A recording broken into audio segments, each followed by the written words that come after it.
Hi everyone, इस video में मैं आपको जून से लेकर नवंबर तक कैट एग्जाम की तैयारी कैसे करनी है उसकी एक स्ट्रैटेजी एक्सप्लेन करूंगी। इसे हम 3 मंथ्स एट अ टाइम लेके चलेंगे। सो जून जुलाई अगस्त में आपका गोल है सिलेबस को फिनिश करना बाय प्रैक्टिसिंग क्वेश्चंस एंड सितंबर अक्टूबर नवंबर में आपका गोल है अपने मार्क्स को इंप्रूव करना बाय टेकिंग मॉक्स। क्योंकि अभी आप प्रैक्टिसिंग स्टेज पे होगे तो will talk about just 3 months, June July August. इसके अंदर भी फर्दर तीनों सेक्शंस की अपनी अपनी स्ट्रैटेजी होती है, तो तीनों को लेके चलते हैं। Let us start with VARC first. English के सेक्शन में सबसे बड़ा कंपोनेंट होता है रीडिंग कॉम्प्रिहेंशन का। तो अगर आपने इसको मास्टर कर लिया तो वर्बल एबिलिटी उतना बड़ा चैलेंज नहीं रहेगा। So start with this. Reading comprehension को मास्टर करने के लिए 2 स्किल्स चाहिए होते हैं। पैसेज को रीड कैसे करना है एंड क्वेश्चंस को सॉल्व कैसे करना है। रीडिंग के लिए जो स्ट्रैटेजी यूज होती है उसे बोलते हैं पैरा समरी, और क्वेश्चन सॉल्व करने के लिए जो स्ट्रैटेजी यूज होती है उसे बोलते हैं एलिमिनेशन टेक्निक्स। इन दोनों को मैंने काफी अच्छे से एक्सप्लेन किया हुआ है पिछली वीडियो में, जिसे मैं लिंक कर दूंगी। You can simply watch that. अब इन 3 मंथ्स में आपका काम क्या है कि आपने हर दिन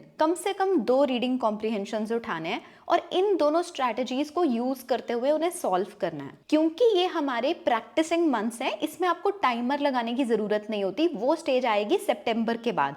अभी आपका गोल सिर्फ ये है कि आप जितना मर्जी टाइम दो, बट क्या आप उन दोनों स्ट्रैटेजीज को यूज करके अपनी एक्यूरेसी इंप्रूव कर सकते हो। अब ये रीडिंग कॉम्प्रिहेंशन कहां से मिलेंगे? सो इस वेबसाइट के ऊपर डेली आरसी का सेक्शन है, जहां रोज एक रीडिंग कॉम्प्रिहेंशन फ्री में अपलोड होता है। प्लस प्रैक्टिस सेक्शन के अंदर आपको रीडिंग कॉम्प्रिहेंशन में बहुत सारे आरसीज फ्री में मिल जाएंगे, so you can use them. अगला सेक्शन मेरा फेवरेट है, विच इज DILR। DILR को क्रैक करने का कोड ये है कि आप मिक्स्ड वैरायटी के क्वेश्चंस प्रैक्टिस करो। बहुत सारे लोग सोचते हैं कि हमें कैट लेवल के क्वेश्चंस करने हैं, हार्ड क्वेश्चंस करने हैं, but that is not required. The key is to practice mixed level of difficulty and mixed types also. मैंने तो अपने टाइम पे SBI, रेलवेज, हर तरह के कंपिटिटिव एग्जाम की प्रैक्टिस की थी, क्योंकि बेसिकली आपका दिमाग खुलेगा तभी आप इस सेक्शन को सॉल्व कर पाओगे। You need a logical bent of mind for this. जो टेक्निक DLR में यूज करनी होती है that is called finding the opening constraint. Constraint माने किसी भी क्वेश्चन में, जैसे ये क्वेश्चन नंबर 5 है अरेंजमेंट्स का,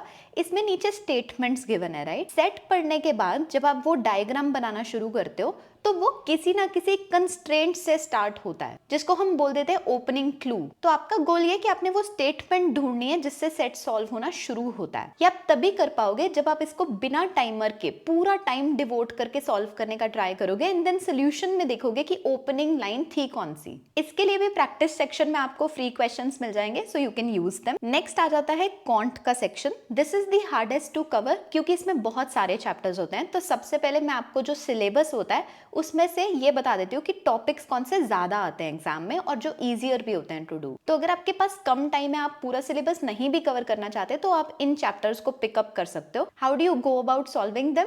आप वीडियो सेक्शन के अंदर ये रवि सर की बहुत अच्छी वीडियोस हैं, इनको यूज कर सकते हो, या आप कोई भी बुक यूज कर सकते हो कॉन्सेप्ट्स को कवर करने के लिए, and then you can practice the questions under the quant section. Quant को अच्छे से प्रैक्टिस करने की टेक्निक ये होती है कि आप ये एक्सपेक्ट करना बंद कर दो कि आपसे क्वेश्चन फर्स्ट अटेम्प्ट में सॉल्व हो जाएगा। अगर आप मैथ के साथ इन टच नहीं हो तो आपको बार बार सोल्यूशन देखना पड़ेगा टू लर्न कि क्वेश्चन को कैसे सॉल्व करना था, and that is completely okay. मेरी क्वांट में परसेंटाइल इंप्रूव हुई थी आफ्टर अक्टूबर, बिकॉज तब तक तो मैं सिर्फ सीख रही थी कि क्वेश्चन सॉल्व कैसे करना है और फिर फॉर्मूलाज को रिवाइज कर रही थी। सो अभी के लिए your goal should only be to cover the syllabus as quickly as possible. अब मैं 5 ऐसे डाउट्स पिक कर रही हूँ जो कम्युनिटी सेक्शन में सबसे ज्यादा पूछे जा रहे हैं। सबसे पहले, हमें पास्ट ईयर क्वेश्चंस कब प्रैक्टिस करने चाहिए? You can start with them after July और अगस्त, जब आप सिलेबस कंप्लीट कर लोगे। The only exception would be अगर आप chapter wise past year questions कर रहे हो, जैसे ये ओसवाल बुक्स की जो बुक आती है 25 ईयर्स पेपर, या अगर आप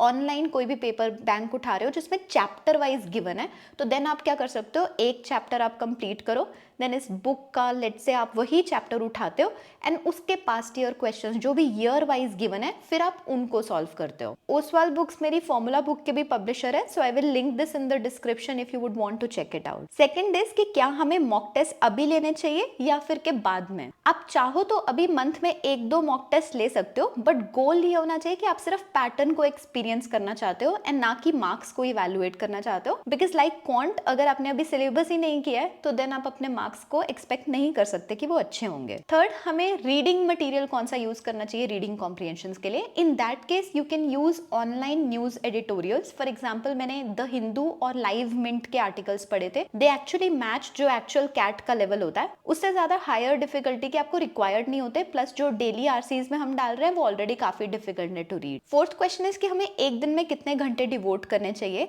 आई वुड रिकमेंड आप घंटों के हिसाब से नहीं, आप क्वेश्चंस के हिसाब से सोचो कि आपको एक वीक में, नॉट एक दिन में, एक वीक में कितने क्वेश्चंस करने चाहिए। इसके लिए आप ये टाइम टेबल जनरेट कर सकते हो, just start date and date डालो एंड आपको वीकली शेड्यूल मिल जाएगा। आप सिर्फ इतने क्वेश्चंस भी कर लोगे तो आप अपना सिलेबस टाइमली कंप्लीट कर पाओगे। The final question that I am being asked is कि हम कंसिस्टेंट नहीं रह पा रहे तो हम उसके लिए क्या करें। You can simply divide your days into high, average and low energy days. जिस दिन आपके पास टाइम या एनर्जी ज्यादा है उस दिन आप दिन में 30 to 20 क्वेश्चंस करने का ट्राई करो अक्रॉस द 3 सेक्शन। जिस दिन एवरेज है उस दिन 20 to 10 क्वेश्चंस, एंड जिस दिन लो है या तो आप स्किप कर दो या फिर कि आप सिर्फ रीडिंग कॉम्प्रिहेंशन सॉल्व कर लो या छोटी मोटी पजल सॉल्व कर लो। प्रॉब्लम तब आती है जब आप लो डे पे भी अपने आप को गिल्टी फील कराते हो कि मैं स्टडी नहीं कर रहा या नहीं कर रही। जस्ट रिमेंबर कि आपका टारगेट वीकली है, सो एक दिन दो दिन मिस भी हो गया, that is okay if you can pull off the other days. So this is majorly the preparation strategy. कोई भी क्वेश्चन आता है ask it in the community section, जहां बाकी लोग आपको रिप्लाई कर सकते हैं या कमेंट्स में भी पूछ सकते हो। Thank you guys, all the very best.